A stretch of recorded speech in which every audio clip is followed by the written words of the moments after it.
তামান্না ভাটিয়া কি তবে এখন অভিনয় থেকে সন্ন্যাস নিয়ে আধ্যাত্মিকতায় ডুব দিচ্ছেন?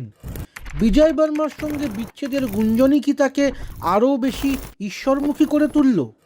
সম্প্রতি অন্ধ্রপ্রদেশের তিরুমালায় শ্রী ভেঙ্কটেশ্বর স্বামীর মন্দিরে তামান্নাকে দেখে এই প্রশ্নগুলোই ঘুরপাক খাচ্ছে অনুরাগীদের মনে।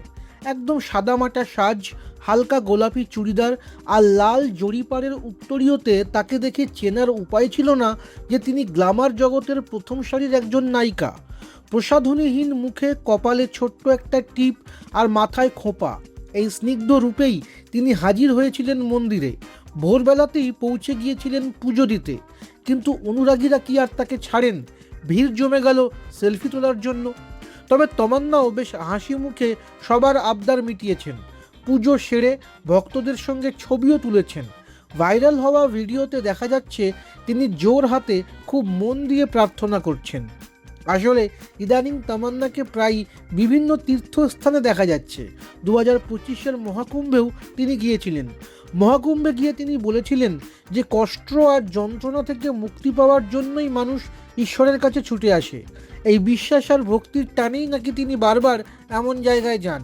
তবে মজার ব্যাপার হলো, তামান্না একসময় ভেবেছিলেন 30 বছর বয়সের আগেই তিনি অভিনয় ছেড়ে দেবেন, বিয়ে করে সংসার করবেন। কিন্তু এখন তিনি বলছেন 30-এর পর যেভাবে ভালো ভালো ছবির প্রস্তাব আসছে, তাতে এই বয়সটা তিনি দারুণ উপভোগ করছেন।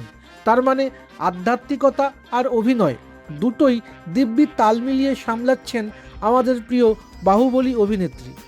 আপনার কি মনে হয়, ব্যক্তিগত জীবনের টালমাটাল পরিস্থিতিই কি তামান্নাকে শান্ত হওয়ার রসদ দিচ্ছে? আপনার নিজের জন্য বা নিজের ব্যবসার জন্য পার্সোনাল বা বিজনেস ওয়েবসাইট তৈরি করতে চান, অথবা তৈরি করতে চান আধুনিক মোবাইল অ্যাপ? কোথায় যোগাযোগ করবেন, কিভাবে শুরু করবেন বুঝতে পারছেন না? যোগাযোগ করুন নিচে দেওয়া ফোন নাম্বারে। আপনার সমস্ত প্রশ্নের উত্তর পাবেন এখানেই।